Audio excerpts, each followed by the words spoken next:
Nesse vídeo eu vou te apresentar 5 opções de investimento que, na minha opinião, todos deveriam ter. E eu uso investimento entre aspas, sinalizando aqui com as minhas mãos, porque nem todas as opções são investimentos que vão te dar um retorno por conta de juros, dividendos ou valorização. Uma delas serve para proteger a sua caminhada como investidor. Mas começando por aquilo que eu entendo que é o mais simples de ser compreendido e que provavelmente você que está assistindo este canal já deve ter, ou pelo menos ter iniciado, que é a sua reserva de emergência. Essa indiscutivelmente é a primeira opção na qual você tem que focar. E quando eu digo focar, não significa fazer exclusivamente aquilo, mas dar maior prioridade para aquela área. E eu digo isso pelo seguinte: se você pega a definição de reserva de emergência, que 9 entre 10 educadores financeiros dão, inclusive eu, seria um certo valor equivalente a 6 meses da sua renda, ou alguns colocam dos seus gastos, e que para boa parte das famílias brasileiras faz diferença, porque o gasto é igual à renda, o pessoal gasta tudo. E esse dinheiro deveria estar aplicado em alguma coisa que seja muito líquida, muito segura, e que por ser muito líquida e muito segura, não terá uma rentabilidade tão interessante quanto outras opções de investimento. Entenda que no mundo dos investimentos existe algo chamado de tripé impossível. Você não consegue essas 3 coisas ao mesmo tempo: muita rentabilidade, muita segurança e muita liquidez. Você tem que abrir mão de uma para ter as outras duas. Se você pega, por exemplo, as ações ou Bitcoin, você tem muita liquidez, você pode vender a qualquer momento, você tem um potencial de grande rentabilidade, mas você não tem segurança, porque pode ser que ao invés de subir, aquilo caia pra caramba, 50, 60, 70, 80%. Já na reserva de emergência, você tem muita liquidez, você tem bastante segurança, e aqui entenda a segurança como quase que ausência de volatilidade, e também baixo risco de crédito, porque você não quer colocar o seu dinheiro num banco que de repente pode quebrar e aí fica lá travado, depende de FGC para retornar. Não, você quer uma instituição muito segura. Só que por conta disso você acaba vendo essa opção rendendo menos do que outras. Mas notícia boa é que aqui no Brasil, como nós temos historicamente juros altos, a sua reserva de emergência ainda terá uma rentabilidade interessante. Nesse momento, acima dos 2 dígitos. E que aplicações você pode usar para isso? Eu gosto muito de 2. Existem 3, mas eu prefiro as 2 que eu vou citar aqui, que é um CDB de liquidez diária, ou você pode comprar um título público ligado à Selic, o Tesouro Selic, em qualquer corretora. A terceira seria um fundo DI taxa zero que aplica o seu dinheiro apenas em títulos públicos pós-fixados. Ou seja, ele compraria somente Tesouro Selic, digamos assim. Só que eu não prefiro essa opção por conta da questão do Come Cotas. Eu acho que as outras 2 são mais interessantes na parte de tributação. E para quem não entende o que é Come Cotas, eu vou falar disso mais à frente, quando chegarmos em uma outra opção na nossa lista. E aí entenda o seguinte, né? Por que eu digo que você deve iniciar pela reserva de emergência, mas não focar somente nela durante o caminho até completá-la? Porque digamos que você poupe 10% daquilo que você ganha, e você quer completar essa reserva que terá 6 meses da sua renda. Então veja que em 10 meses você juntou, desconsiderando a rentabilidade, 1 mês de renda, em 22, 33, 44, 55, em 60 meses você juntou os 6 meses de renda. E 60 meses são 5 anos. E 5 anos é muito tempo para ficar colocando somente o seu dinheiro nisso sem aprender sobre as outras opções do mercado. Para efeito de comparação, eu estou na internet produzindo conteúdo há 7 anos. Sou sócio do Grupo Primo há 3. De modo que o que eu enxergo é que enquanto você está colocando dinheiro na reserva de emergência, você tem que começar a explorar outras opções de mercado, inclusive para aprender. E depois de um tempo, uma que você tem que ter no seu portfólio, porque não tem nenhum tipo de justificativa racional para não ter, é a exposição ao exterior, principalmente ao mercado americano. Esse é o item 2 dos 5 que eu vou passar nesse vídeo. E os motivos para isso são diversos. Eu poderia resumir tudo em termos de rentabilidade, uma vez que se você pega o desempenho médio do S&P nos últimos 10 anos, foi de 12% ao ano, sendo que isso é em dólar. Aí você pega o desempenho do dólar contra o real, foi de cerca de 9%. Então veja que, pegando os dois, numa conta de padaria, o seu retorno seria de mais de 21% ao ano por estar investindo lá fora, comprando simplesmente uma cota de um ETF que acompanha um S&P 500. ETF, para quem não sabe, é um fundo de investimento com cotas negociadas em bolsa de valores. Você compra igual uma ação. E o S&P 500 é o principal índice americano formado pelas 500 maiores empresas daquele país. Sendo que várias dessas 500 são empresas conhecidas por nós, porque não são só as maiores do país, são as maiores do mundo. Se você pega as 7 magníficas, que todos nós aqui conhecemos, várias delas presentes no nosso dia a dia. A gente está falando de Apple, estamos falando da Alphabet, que é a dona do Google, da Amazon, que vários de vocês devem usar para comprar, por exemplo, livros e outros itens, assinar o Amazon Prime, etc. Da Microsoft, da Nvidia, com suas placas de vídeo, da Meta, a empresa das redes sociais, e também da Tesla, que é aquele que os brasileiros menos usam, menos têm contato, mas também uma das 7 magníficas. E essas 7 sozinhas são maiores do que a segunda maior bolsa de valores do mundo, que é a Bolsa da China.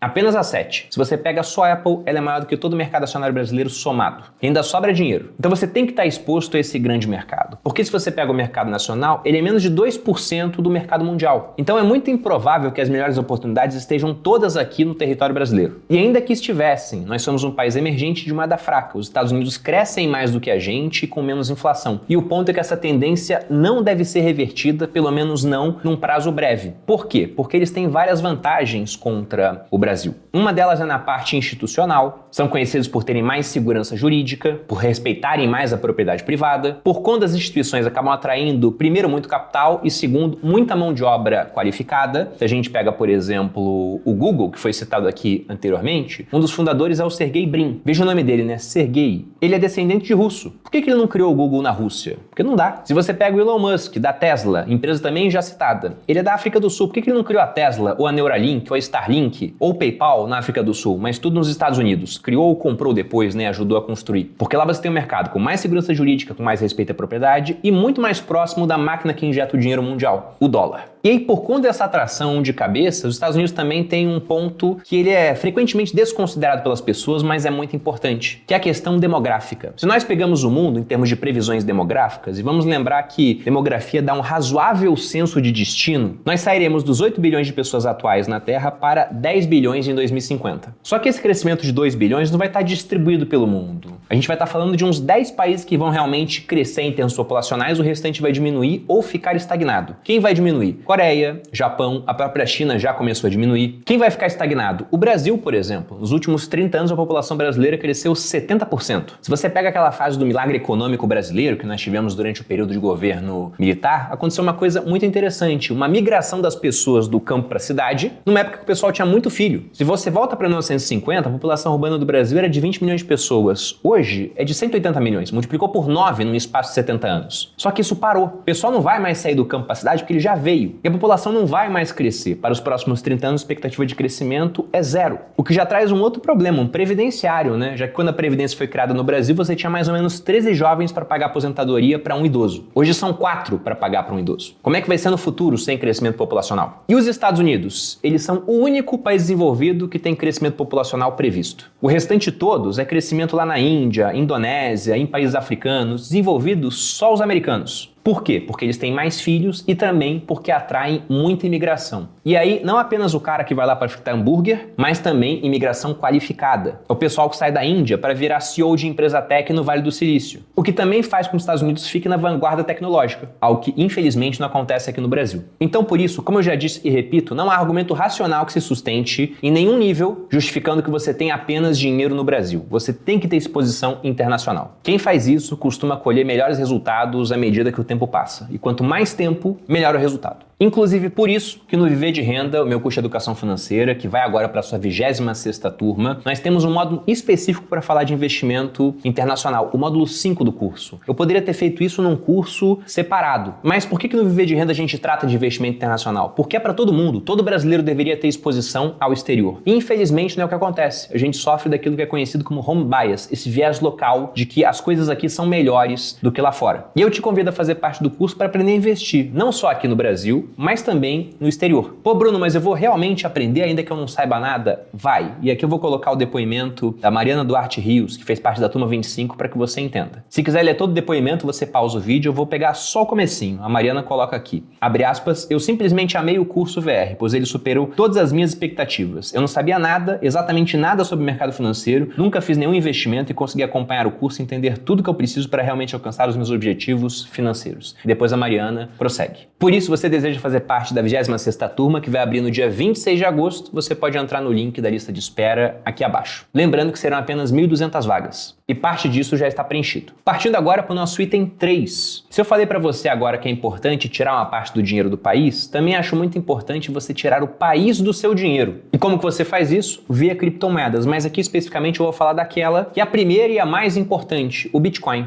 Para quem não sabe nada de Bitcoin, ele foi criado em 2009 por um cara chamado Satoshi Nakamoto, que até hoje ninguém sabe quem é e também não tem mais importância se descobrir, se não descobrir, se ele está vivo, se ele está morto. Porque o grande mérito do Bitcoin não é ser a primeira moeda digital. geral, em grande parte as moedas fiduciárias são quase que totalmente digitais hoje. Também não é se a mais barata. O Pix é gratuito quando você faz uma transação. O grande mérito do Bitcoin é ser aquilo que é mais descentralizado em termos de experiência monetária até hoje. Talvez você não se lembre, mas teve uma época que o Facebook afirmou que iria criar uma moeda, que eles chamaram de Libra. Na hora que o Mark Zuckerberg falou isso, ele recebeu cartas de parlamentares do mundo inteiro para se explicar. Porque simplesmente eles pensaram, o Facebook tem 3 bilhões de usuários. Se fosse um país, seria o país mais populoso do mundo, mais do que o dobro do primeiro lugar, que hoje é a Índia. Imagina se esse pessoal começa a transacionar só nessa moeda do Facebook e para de usar moeda fiduciária. Como é que vão pagar imposto sobre isso? E aí foi tanta pressão sobre o Zuckerberg que no final ele acabou matando o projeto. Agora eu te pergunto, para quem que vão enviar uma carta quanto ao Bitcoin? Cadê o Satoshi Nakamoto para enviar a carta? E se acharem hoje? Qual o peso que ele tem? Nenhum, porque é descentralizado. E o ponto do Bitcoin, além da grande evolução de preço que a gente viu ao longo dos últimos anos, de 2009 para cá já são 15 anos de existência, com um crescimento aí da ordem de uns 50% ao ano na média, pegando os últimos anos. O fato é que o Bitcoin está chegando no outro nível atualmente. Talvez você tenha visto o Trump falar que pretende fazer, caso seja eleito, o que eu particularmente considero o cenário mais provável para a eleição americana, por uma série de fatores que eu já citei em vídeos anteriores. Para quem quiser assistir esse vídeo, vou deixar o card aqui. Mas lá ele quer fazer uma reserva estratégica de Bitcoin. Ou seja, agora ele está falando de um país, e não mais El Salvador, que é um país pequeno, mas o país mais poderoso do mundo, falando que não vai vender os seus Bitcoins e vai comprar mais. O que faz sentido, porque o Bitcoin tem elementos para se tornar uma reserva de valor. Afinal de contas, ele é escasso, muito mais do que ouro, serão apenas 21 milhões. Então você tem uma escassez matemática numérica definida, no ouro não dá para saber. Ele não se deteriora com o tempo, afinal ele é digital. Ele é negociado no mercado global. Guardadas as devidas proporções, a gente pode falar que já tem um histórico de negociação respeitável, ainda mais na era da disrupção. Tudo bem que comparando com o ouro tem milhares de anos de negociação, mas ter 15 anos hoje tem muito mais peso do que ter 100 anos no passado, porque as coisas mudavam de maneira muito mais devagar. Você pega um aldeão europeu do século XIV e teletransporta ele para o século XVI, poucas coisas terão mudado. Ele vai ouvir falar sobre o descobrimento da América, sobre povos ameríndios, etc. Mas a vida dele em si, a maneira como ele vive, vai ter mudado muito pouco, porque é uma época de pouca evolução tecnológica. Agora você pega um cara e teletransporta dos anos 90 para cá. Apesar de fazer apenas 30 anos, veja o quanto as coisas mudaram. Basicamente, nos anos 90, quase ninguém usava internet. Hoje em dia, o pessoal passa a vida conectado. Então, os 15 anos do Bitcoin são meritórios. E o último ponto para ser uma reserva de valor é ter um certo valor intrínseco. O ouro tem, por exemplo, além de ser um ativo financeiro, ele também tem o seu uso industrial. E vamos lembrar o seguinte sobre Bitcoin, que essa parte de valor intrínseco, ela é subjetiva e tem muita gente que investe pesado em maquinário, que paga pesadas contas de energia para participar de uma atividade chamada mineração, para ver se consegue produzir novos Bitcoins e ganhar uma recompensa, tendo pesado os custos para isso, porque acredita que o Bitcoin vale muita coisa e valerá ainda mais no futuro. Eu acho que o grande ativo irreplicável que o Bitcoin tem hoje frente a outras criptomoedas, por exemplo, é o fato de ter uma comunidade muito engajada que acredita muito naquilo, a ponto de não vender várias vezes e quando o preço cai, comprar mais. E eu particularmente só conheço uma pessoa que é um, entre aspas, ex-Bitcoiner. Todos os outros que conheceram a ideia do Bitcoin nunca mais largaram e foram comprando cada vez mais ao longo do tempo. Ô Bruno, legal, mas quanto eu devo ter de Bitcoin no meu portfólio? Na minha opinião, mais do que zero, menos do que 100%. Menos do que 100% é muito simples, eu não sei o futuro. Para mim o Bitcoin vai subir muito de preço, não vejo um topo para ele, até porque não vejo um fundo para moeda fiduciária, mas isso desde que ele continue a existir. Eu não sei que tipo de disrupção tecnológica poderá vir lá na frente. E mais do que zero, porque algum nível de exposição em Bitcoin melhoraria o seu portfólio. Pegando aquela métrica conhecida como índice de Sharpe, onde você pega o retorno menos o retorno dos ativos livres de risco e divide pela volatilidade de um portfólio, de um fundo, quanto maior a nota, melhor, né? É mais retorno para menos vol. Se você coloca um pouco de Bitcoin e faz o backtest, o Sharpe costuma melhorar, porque até acrescenta mais volatilidade, mas acrescenta mais retorno. Foi com essa ideia que eu consegui colocar 1% de Bitcoin na nossa previdência, no fundo Arca. Os resultados foram muito bons. Para quem quiser saber mais sobre Bitcoin, tem diversos vídeos gravados aqui no canal. Partindo para o nosso item 4, esse é aquele que eu coloquei aspas para falar, porque no investimento em si não vai render juros, não vai te pagar dividendos, não vai se apreciar a ponto de você poder vender e ter um ganho de capital, mas esse ativo, esse direito que você tem vai proteger toda a sua jornada. Eu tô falando de um seguro de vida. E sempre que eu falo isso, a primeira ideia de muita gente é falar, poxa, mas um seguro de vida, eu vou morrer e os meus dependentes que vão usar o dinheiro. Eu não quero. Essa, na minha opinião, é uma visão muito egoísta e mal pensada, porque eu duvido muito que alguém que tem dependentes, cônjuge, filhos, vai querer que esse pessoal fique desamparado ou, usando o jargão da indústria, descoberto, que inclusive é um termo que vem lá do início do seguro. Ele foi criado na Escócia do século XVII, dessa maneira formal, com mais matemática, por dois monges de uma ordem religiosa que viram o seguinte: se eles pegassem prêmios, pagamentos das famílias, supondo que fossem 100 famílias, e investissem aquele dinheiro com certo nível de retorno, se, por exemplo, 5 famílias tivessem problemas, eles conseguiriam pagar uma pensão para essas famílias, ou dar um certo valor de uma vez, somente com o rendimento do capital investido. Então veja que a família que perdia o chefe da casa, naquela época vamos lembrar que quem trazia o sustento para casa principalmente eram os homens. A que tinha o seguro continuava coberta, porque continuava morando sob um teto. Quem não tinha, para na rua e ficava descoberto. Segundo o livro Ascensão do Dinheiro do historiador escocês Neil Ferguson, é por conta dessa situação que nós usamos o termo coberto e descoberto hoje. E aí outra objeção que surge de muita gente é: Bruno, até entendo a importância de um seguro de vida, mas para quem tem dependentes, eu no caso não tenho dependentes, então o seguro não é para mim. E na verdade é para você sim. Pô, Bruno, mas eu sou muito jovem, o seguro não é para mim. Na verdade é mais para você do que para os outros, na minha opinião. Não que não seja, mas entenda o seguinte raciocínio. Pensa, qual o seu ativo mais importante hoje? Talvez alguns respondam: o dinheiro que eu já juntei na minha reserva, é o que eu tenho no exterior, é o que eu tenho em Bitcoin, é a minha empresa. Eu discordo. O ativo mais importante que você tem hoje é a sua capacidade elaborativa. Aquilo que você já construiu provavelmente é muito menor do que aquilo que você construirá no futuro. E aí nesse futuro você vai trabalhar, você vai investir, vai ver crescimento patrimonial, se tudo der certo, mas se algo der errado, e aí o que vai acontecer? E esse algo der errado eu não falo apenas de morte, eu falo de uma doença grave, eu falo de um problema de invalidez, que faz com que você não consiga continuar o caminho e talvez tenha que usar todo o recurso juntado até então. O seguro serve justamente para isso, para proteger essa sua jornada e pegar todo esse valor que você vai construir no futuro e trazer de alguma forma o valor presente, te dar de uma vez quando algo muito ruim acontece. E vamos lembrar que, como somos mortais, sempre existe uma pequena chance de que alguma coisa muito ruim venha acontecer. Por isso, acho que vale a pena pagar um pequeno valor para se proteger disso. Pô, Bruno, mas o seguro ele é muito caro, é muita burocracia, muita letra miúda. Não, se você conhece a Asus, uma insurtech que chegou no mercado com a proposta de democratizar e derrubar as barreiras para a contratação de um seguro de vida. Eles contam com um processo de contratação sem burocracia, descomplicado, sem exames, sem laudos, principalmente sem letras miúdas e com preço justo.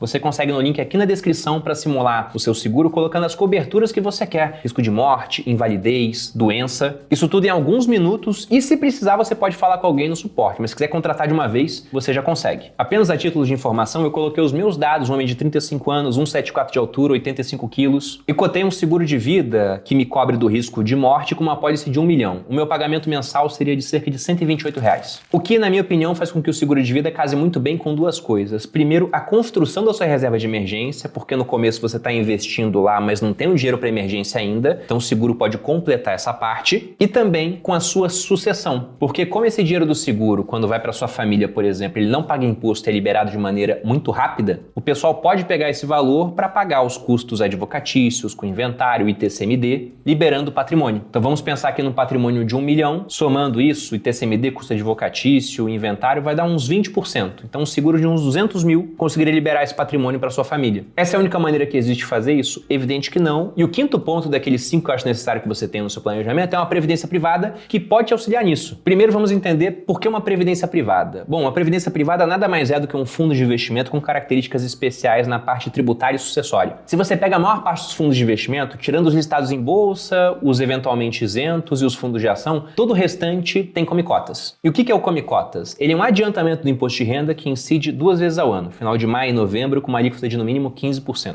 Então você investiu em um fundo multimercado e ficou 30 anos lá dentro. Você vai pagar imposto 60 vezes antes de resgatar o dinheiro. Talvez pague imposto até sobre um ganho que você não teve. Foi pagando um tempão, quando foi resgatar o fundo caiu muito, te deu prejuízo, mas você pagou todo esse caminhão de imposto. Previdência privada não tem come-cotas. Outro ponto é que tem aquelas modalidades VGBL e PGBL, já fiz vídeo sobre isso também aqui no canal. Para quem pode fazer um PGBL, que basicamente é aquele cara que já contribui com uma previdência pública, ou regime geral INSS, ou um regime próprio, e paga muito imposto de renda na fonte. Para isso costuma valer a pena. Um PGBL significa dinheiro voltando para você na declaração, porque você deixa de pagar impostos sobre os até 12% que você investe da sua renda hoje, para pagar esse imposto só lá na frente, quando for resgatar o dinheiro do fundo. E aí vem o bônus, numa alíquota que pode ser muito menor. Ao invés dos 27.000% que muita gente paga hoje, numa tabela regressiva você pagaria apenas 10%. Na progressiva pode até ser isento, mas não costuma acontecer para quem tem renda de 27.000% aqui. Eu prefiro a regressiva. Previdência é um assunto mais complicado, então te convido a ver um vídeo do canal. Mas o outro ponto é a questão sucessória. Eu entendo que previdência e seguro, eles são quase como vasos comunicantes, porque vamos voltar àquele exemplo de uma família que tem um patrimônio de 1 milhão. E aí, o chefe da família, se preparando para a sucessão, pensa o seguinte: olha, para a sucessão, honorário advocatício, inventário e TCMD, preciso de 200 mil separado. Ele pode fazer um seguro de 200 mil para isso, colocando os familiares como beneficiários, ou ele pode ter esse dinheiro que hoje não pagaria TCMD na Previdência. Só que ele não consegue botar 200 mil na Previdência de uma vez. Então o que ele faz? Ele paga um seguro e coloca 10 mil na Previdência no primeiro ano. Então no ano seguinte, o seguro não precisa mais ser 200 mil, ele pode ser 190. No outro, botou mais 10 mil, não precisa mais ser 190, pode ser 180. Até uma hora que ele pode ter 150 mil na Previdência e o seguro dele vai ficar muito mais barato, porque agora é só para completar aquele valor dos 200 mil, ou um valor atualizado por conta de inflação. E esse ponto que eu tô falando aqui, ele é muito importante, porque se você pensa em evento sucessório, é aquilo pelo qual todos nós passaremos, mas pouquíssima gente se prepara para isso. E quando eu falo pouquíssima gente, até muita gente grande. De modo que, para que você seja de fato um investidor completo, eu realmente vejo como necessário que você tenha os 5 itens que eu passei aqui. Uma reserva de emergência feita, sua exposição ao exterior, porque há vários motivos para isso, na verdade, não vejo motivo racional para não ter essa exposição, uma posição em Bitcoin para melhorar o Sharpe do seu portfólio, um seguro de vida para proteger sua caminhada e uma previdência para que você possa, pensando em sucessão, pagar um seguro cada vez mais barato no futuro. E aí, se você concorda comigo, discorda, fique à vontade, os comentários estão abertos. Eu fico por aqui, espero que tenha gostado do vídeo. Se gostou, deixa um like, se inscreva no canal, um grande abraço e até a próxima.